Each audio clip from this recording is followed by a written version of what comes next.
বাদুড়িয়া পৌরসভার চেয়ারম্যান গ্রেপ্তার, উদ্ধার ৮০ লক্ষ টাকা এবং বান্ডিল বান্ডিল সরকারি ত্রিপল। বাদুড়িয়া তৃণমূল বিধায়ক বুরহানুল মোকাদ্দিমের ঘনিষ্ঠ বাদুড়িয়া পৌরসভার চেয়ারম্যান দীপঙ্কর ভট্টাচার্য গ্রেপ্তার। পুরো একদিন পালিয়ে থাকার পর গোপন আস্তানা থেকে তাকে গ্রেপ্তার করে বাদুড়িয়া থানার পুলিশ। গতকালই আমরা দেখিয়েছিলাম এই দীপঙ্কর ভট্টাচার্যের পার্টি অফিস থেকে এবং একটি বাগান বাড়ি থেকে ৪,০০০ সরকারি ত্রিপল পুলিশ উদ্ধার করেছিল। এরপর তার বিরুদ্ধে দুটি পৃথক অভিযোগ দায়ের হয় বাদুড়িয়া থানায়।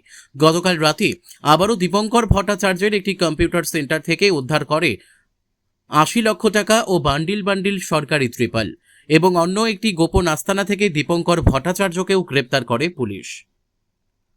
বসিরহাট থেকে প্রদীপ সরকারের রিপোর্ট, বিগ নিউজ বাংলা। কিছু ত্রিপল আর কিছু আছে কিনা বলতে পারলাম না। হ্যাঁ, সরকারি। কেন সে নেতারাই জানে আর কি, তৃণমূলের নেতারাই আর কি। হ্যাঁ, পৌরসভার চেয়ারম্যান দীপঙ্কর ভট্টাচার্য। হ্যাঁ, কি করেছে এইসব মানে জনগণের ত্রিপল জনগণের না দিয়েই ভর্তি করেছে।